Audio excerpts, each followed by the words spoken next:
માત્ર 49 રૂપિયાની અંદર ટીમ બનાવો અને કરોડપતિ બનો. આવી જાહેરાતો Dream11 અને My11 સર્કલમાં ઘણી બધી તમે જોઈ હશે. અરે જોવાનું તો છોડો, ઘણા મિત્રોએ ટ્રાય પણ કરી હશે. મારે માત્ર એક સવાલ પૂછવો છે, કેટલા કરોડપતિ બને? જરા કોમેન્ટ તો કરો યાર. બહુ તો તમારા 49 રૂપિયા પાછા આવશે, યા તો 49 ના ડબલ થશે, યા 200 રૂપિયા મળશે, યા 300 રૂપિયા મળશે.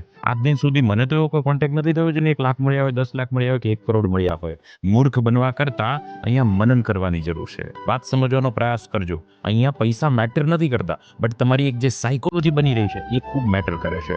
49 રૂપિયાની અંદર સટ્ટાની આદત પડી રહી છે. એકના ડબલ, એકના ટ્રિપલ, એકના 4 ગણા 5 ગણા કરવાની આદત આવનારી કાલે કંઈક મોટો સટ્ટો કરવા માટે તમને મજબૂર કરશે. આવનારી કાલે રિસ્ક લેવા માટે તમને મજબૂર કરશે અને તમને થશે યાર પેલામાં તો આવી જતા, આમાં પણ થઈ જશે. અને આ પોસિબિલિટી ક્યારેક તમને એટલા મોટા ખાડાની અંદર નાખશે કે એમાંથી બહાર આવવું અશક્ય બનશે. આવો મહેનતના જોર પર, બુદ્ધિના જોર પર કામ કરીએ, नहीं कि लक, नसीब, किस्मत, भाग्य, तर्क અને એક સટ્ટાના જોર પર. જિંદગી જીની है तो खुद के दम से जियो यार, दूसरों के दम से तो जनाजे निकाले जाते. આ વાત વિશે તમારું શું માનવું છે? ચોક્કસ કોમેન્ટ કરજો. અને પેલા ટીમ પાડે છે ને એ મિત્રને શેર પણ કરજો.